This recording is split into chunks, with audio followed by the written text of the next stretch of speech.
así iniciamos un programa más de We the People. Y de conducción, Héctor Roca por esta su radio por internet, magiclatinosvegas.org, la otra cara de Sin City, desde Las Vegas, Nevada, para el mundo. Accidentes de carro, Peralta Law Group, abogado y consultor en leyes, un amigo leal de los latinos. 702-758-8700 y está en el 2630 Sur Jones Boulevard, Las Vegas, Nevada, 89146. Espíritu de México, joyería de plata de alta calidad hecha por artesanos de Taxco, México.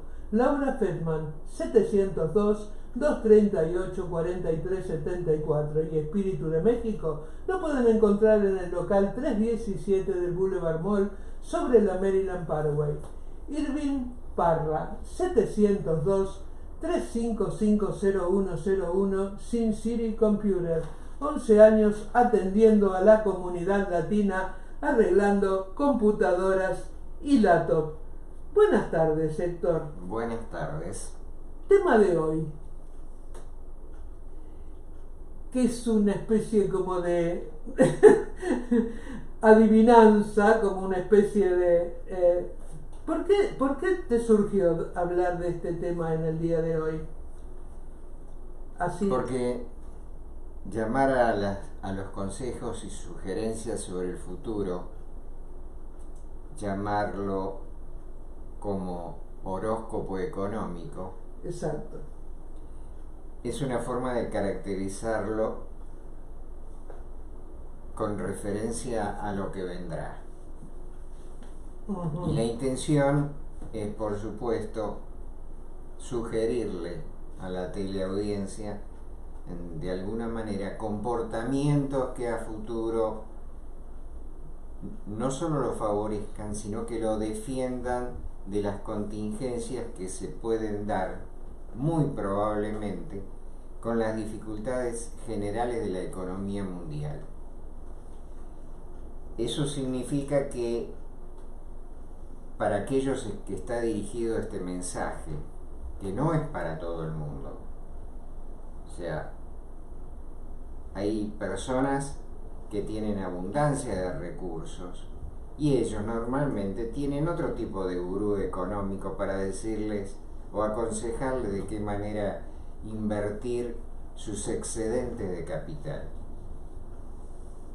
Esto está dirigido al pueblo, casi exclusivamente, podríamos decir, a aquellos que viven de su trabajo o de su plan de retiro, o sea que tienen un margen muy limitado en el cual habitualmente no hay excedentes ahorrables. Entonces la calidad de su vida depende fundamentalmente de la inteligencia, de la habilidad con que hagan sus pequeñas inversiones y el control de gastos que tengan. Y está dirigido no a todo el mundo, está dirigido a aquellos que nacieron, digamos, después de la Segunda Guerra Mundial y hasta, digamos, el año 2000. ¿Por qué no incluyo a los anteriores? Y porque ya debe quedar muy poca gente que tenga preocupaciones. Y aquellos que nacieron después del año 2000, ¿no?, los denominados millennials, no son gente que necesiten de nuestros consejos, pues tienen otro tipo de problemas y otro tipo de visión del mundo, ya que si no se han independizado todavía de sus padres, es en vano decirle cómo invertir. ¿Qué consideraciones podemos hacer para aquellas personas que sí están enmarcadas dentro de estos parámetros que hemos preestablecido? Primero y fundamental, hablar claramente y lo más sencillamente posible con respecto a las cuestiones económicas que en este momento están dando vuelta en el mundo y que están produciendo cambios notables. Habíamos mencionado que estaba dirigido el mensaje a aquellos que habían nacido después de la Segunda Guerra Mundial. ¿Cómo fue la infancia de estas personas? Si nos restringimos al área correspondiente a este país, podemos decir que a diferencia del resto del mundo, la pasaron muy bien, porque fue el auge del crecimiento económico de Estados Unidos y fue la época del gran despilfarro, o sea, donde el bienestar se equiparaba con la capacidad de gasto que tenían las personas. Coches enormes, casas lo más lujosas posibles y un hábito de consumo exagerado, llevado a la exacerbación máxima. Si bien toda esa capacidad de consumo, ese gasto, hizo grande a Estados Unidos porque multiplicó la capacidad económica interna como uno de los factores del gran desarrollo del país, no el único solamente, acostumbró a la gente a un tren de vida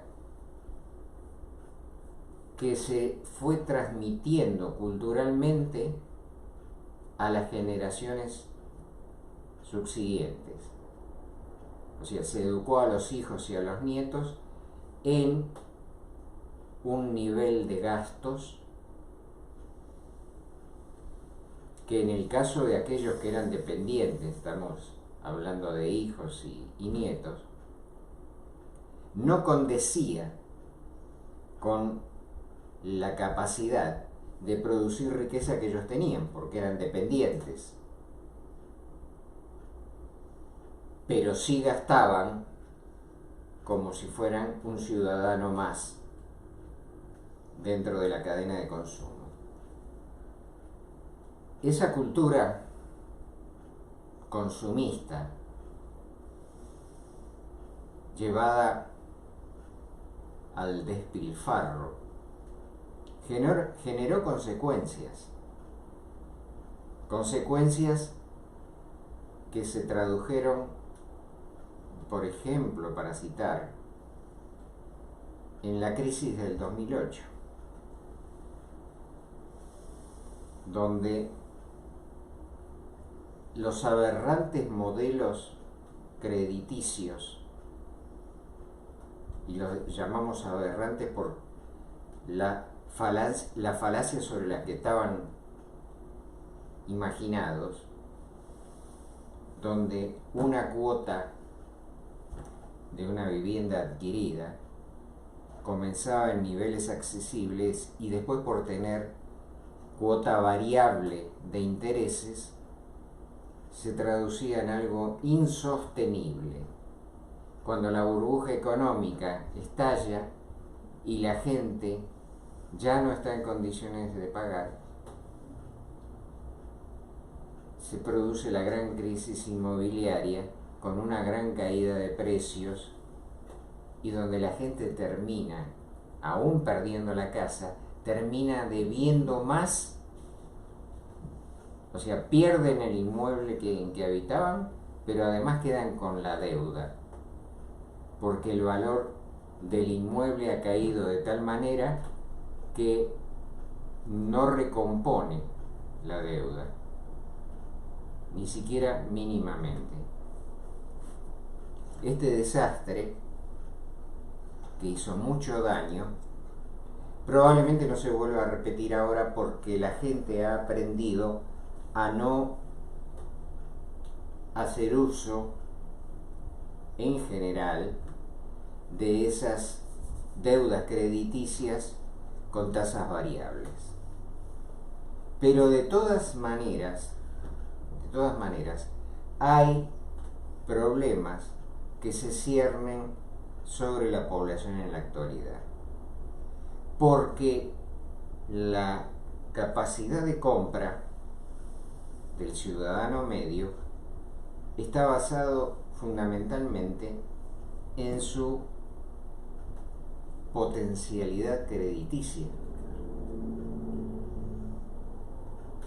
¿Y qué es lo que lo amenaza? Porque hoy puede tener incluso un buen índice crediticio, o sea, si a través de su historia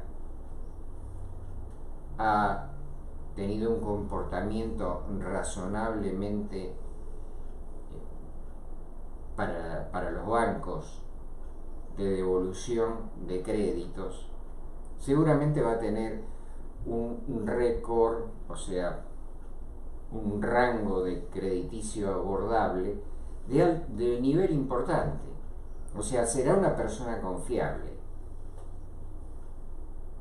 Pero a lo que no va a poder hacer frente, por ejemplo, si hablamos de el rubro más importante para el ser humano, si dejamos de lado el tema de la salud y la necesidad de seguros médicos que nos cubran, el rubro más importante es, y fue, es y probablemente seguirá siendo, para todos aquellos que dependen de ingresos asalariados o de seguros de retiro, seguirá siendo la vivienda. Y la vivienda propia requiere de un importante esfuerzo de obtención y sostenimiento de un crédito que en la actualidad se hace muy difícil de obtener y muy difícil de sostener por condiciones que en este momento se están tornando casi inmanejables. Los efectos de la pandemia, además de otros males que están asolando a la humanidad, ha dejado graves secuelas económicas a nivel internacional. ¿Por qué? Porque durante mucho tiempo se tuvo que mantener al grueso de la población inactiva, y eso también significa improductiva. O sea, estar encerrado en su domicilio representa para la mayor parte de las personas la imposibilidad de generar ingresos. ¿Cómo acudieron los gobiernos a paliar esta situación que se hubiera tornado en una crisis humanitaria de niveles inimaginables? Creando un sistema de bonos universales de asistencia. ¿Y cómo lo hicieron los gobiernos? No era porque tuvieran acumulada la cantidad suficiente de dinero como para poder repartirlo. Ya no estamos hablando de los años de vacas flacas y años de vacas gordas. O sea, es imposible repartir una riqueza que no existe. Pero sí hay formas de disfrazarla. ¿Cuáles son, por ejemplo?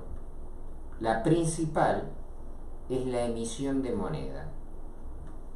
Como la moneda, la denominada moneda fiat, o sea, un papel, en definitiva, con muy lindos dibujitos y colores, pero que no es nada más que un papel, y habla de una riqueza imaginaria que no es tal. Esa distribución de tan ingentes cantidades de dinero tiene consecuencias, no es gratuita. Una emisión prácticamente descontrolada de moneda a corto plazo origina inflación, porque ese exceso económico volcado en el medio donde se comercia habitualmente el ciudadano, común, trae un incremento artificial de la demanda. Y una de las reglas de la economía es que los precios dependen de la oferta y la demanda. Si esa demanda está sostenida en la realidad de un papel que no tiene respaldo, el resultado directo es el aumento de los precios. Eso es el mecanismo básico de la inflación. ¿Y qué es lo que produce los daños que genera la inflación? Por ejemplo, siempre va a producirse una relación de desigualdad con el incremento de los ingresos, porque jamás los salarios alcanzan al nivel de aumentos que tienen los precios, con lo cual el consumidor está corriendo una carrera en desventaja tratando de alcanzar precios que cada vez van a estar más lejos de sí. Habíamos hablado al comienzo de la principal o una de las principales necesidades del ser humano en el desarrollo de su vida, que es la vivienda. Y es precisamente la vivienda la que muestra la desigualdad de esas tendencias con la capacidad de ingresos de las personas. Alrededor, hablando en términos de promedio y de esta nación, alrededor del año 1970, el costo de una vivienda unifamiliar, o sea, para albergar una familia tipo, digamos, estaba más o menos en términos promedio en el orden de los $18.700. Estamos hablando de bastante tiempo atrás. Pero pensemos, haciendo la comparación, que en este momento los promedios a nivel nacional de los costos de las casas han superado los $300.000 y en algunos casos están muy cercanos o por encima de los $400.000. A cualquiera se le hace visible que los ingresos de 1970 con los de este momento no tienen la misma relación de crecimiento.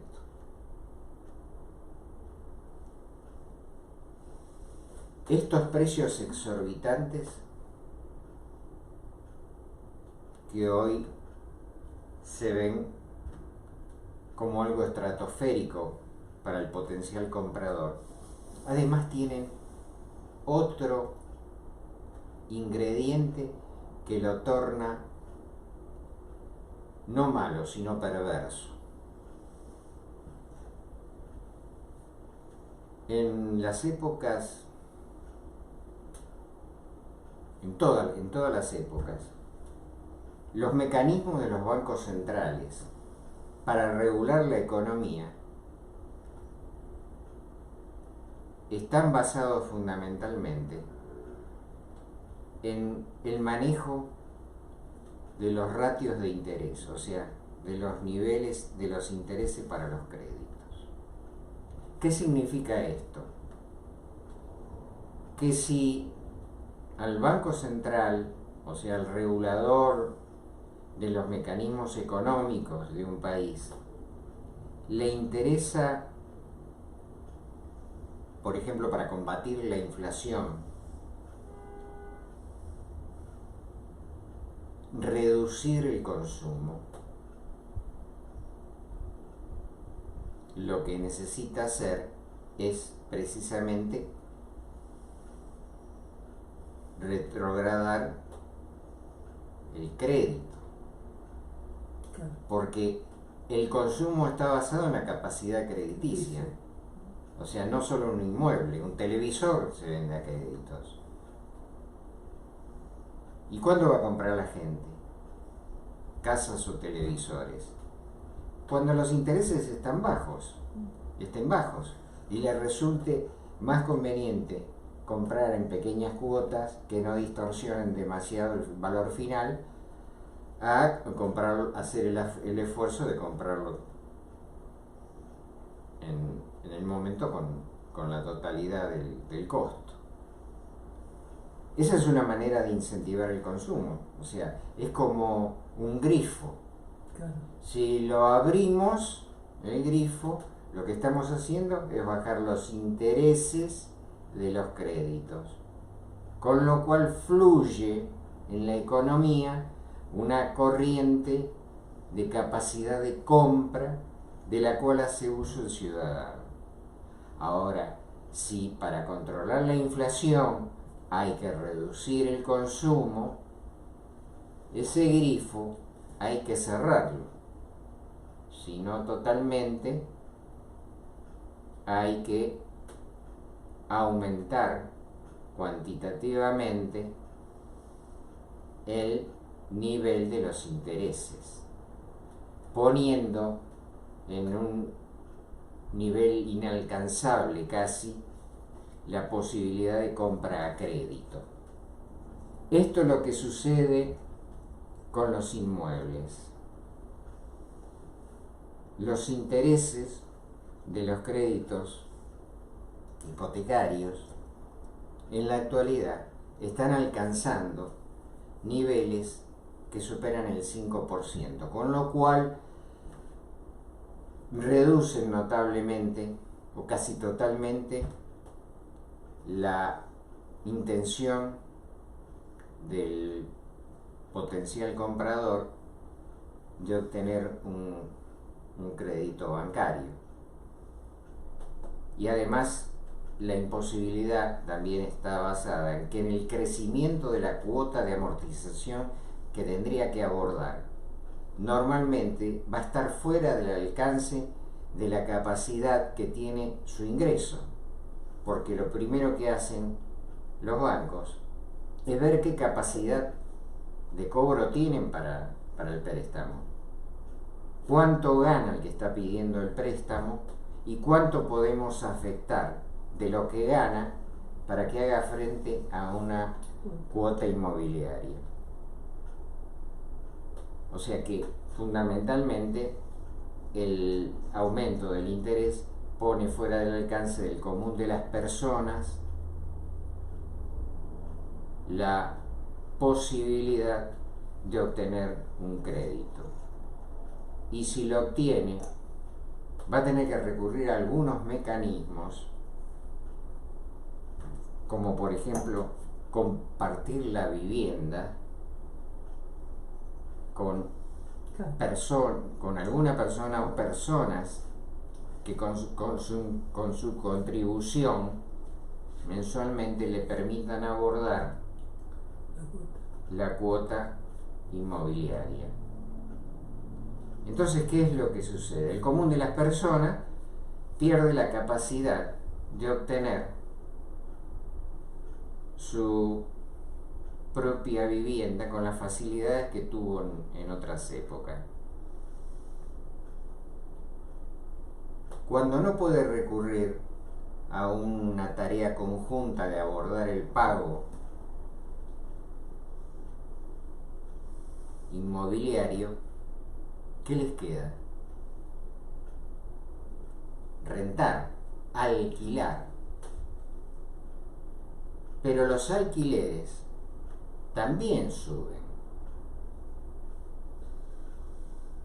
lo que lleva a la necesidad también de compartir con otras personas el alquiler. Al comienzo dijimos que esta exposición estaba dirigida no a los que tienen recursos, porque esos saben cómo defenderse de la inflación y cómo defenderse de los niveles de intereses que se generan en el nuevo mercado inmobiliario. Vamos a dar un ejemplo aunque no sea necesario. ¿Le importa mucho a un inversor a la hora de comprar si los precios han aumentado de manera exorbitante? Sí, porque probablemente preferiría poder seguir comprando con el mismo dinero el doble de inmuebles que el que podría comprar ahora.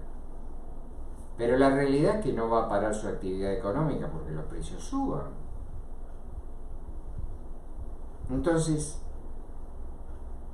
¿cómo se defiende? Y va a poner los inmuebles que compre, los va a poner a rentar. Y el que alquile va a hacerse cargo del pago de la cuota de amortización. O sea que el inversor no va a perder, va a seguir capitalizándose con el alquiler que está pagando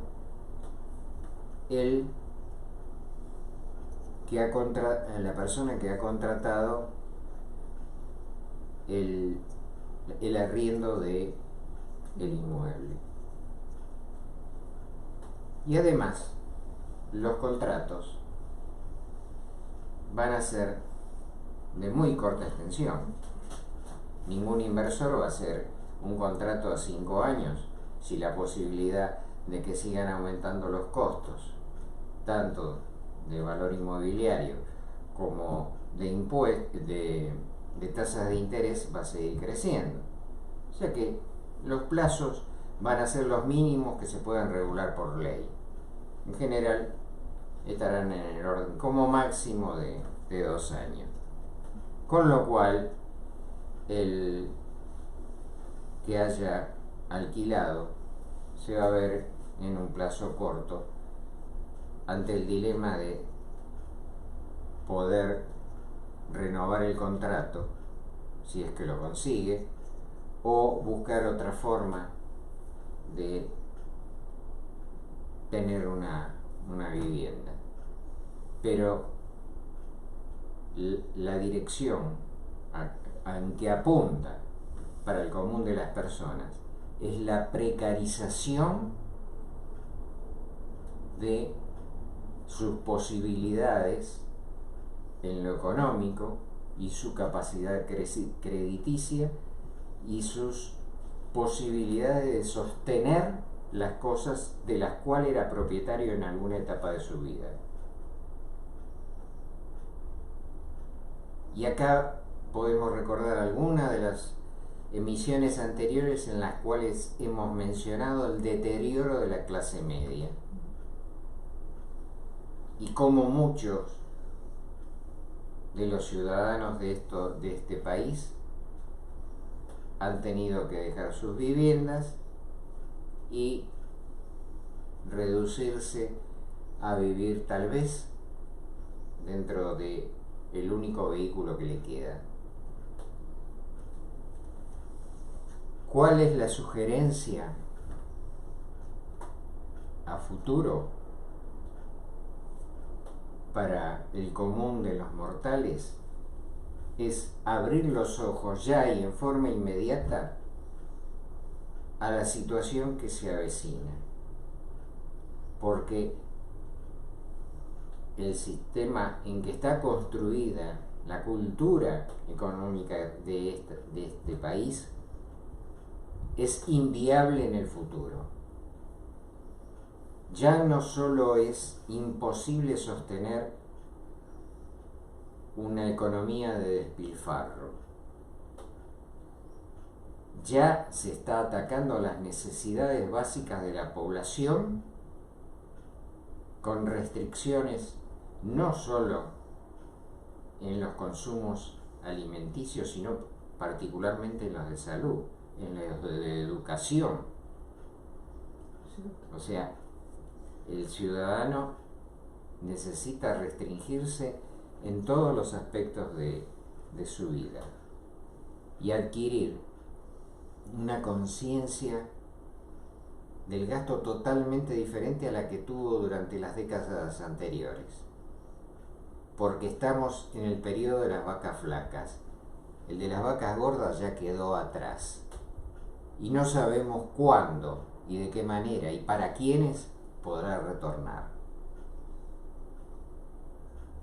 Ese futuro que estamos pintando no pretendemos mostrarlo como una tormenta, porque las tormentas vienen y se van. Estamos diciendo, en realidad, que estos cambios van a afectar a nuestras próximas generaciones, obligando a un necesario, muy necesario, cambio cultural, donde la sociedad aprenda a vivir no con el crédito, y que si tiene que usarlo, lo haga de la manera más responsable posible, porque el crédito está sujeto a los vaivenes de la economía y cuando ésta sea adversa se va a convertir en una espada de Damocles sobre la gente. Si entonces culturalmente cambiamos lo suficiente para entender que es los mecanismos de ahorro una forma sustitutiva, aunque sea lentamente, de los modelos de consumo habitual, podremos enfrentar tal vez una recuperación económica que va a ser lenta, porque el mecanismo del ahorro es mucho más lento que el mecanismo del crédito. El crédito tiene la capacidad paradisíaca de la inmediatez. El crédito nos permite hoy tener el paraíso en las manos. El ahorro obliga a construir ese paraíso con esfuerzo. La diferencia en tiempo de cada uno de ellos es notoria, pero uno es real y el otro es un paraíso falso. Por hoy agradecemos la atención de quienes nos han escuchado y le deseamos la mejor de las suertes. Vamos a saludar a Fermín Fuentes, que está conectado, a Mónica López, a Silvina Bertolo. Mónica López dice: muy interesante y muy bien explicado, un método práctico y entendible a todo nivel de conocimiento para seguir y tener muy en cuenta. Gracias. Gracias. Mandamos un saludo muy grande a nuestro querido amigo Edwin Saladriaga, que en el día de hoy cumpleaños. Un beso muy grande, Edwin. Ya te hicimos el regalito de hoy al iniciar la transmisión de la radio, dedicarte toda la programación de la radio del día de hoy por tu cumpleaños. Y así nos despedimos hasta el próximo martes a las 5 de la tarde en este su programa que se llama We the People. Idea y conducción, Héctor Roca, por esta su radio por internet magiclatinosvegas.org, la otra cara de Sin City, desde Las Vegas, Nevada, para el mundo.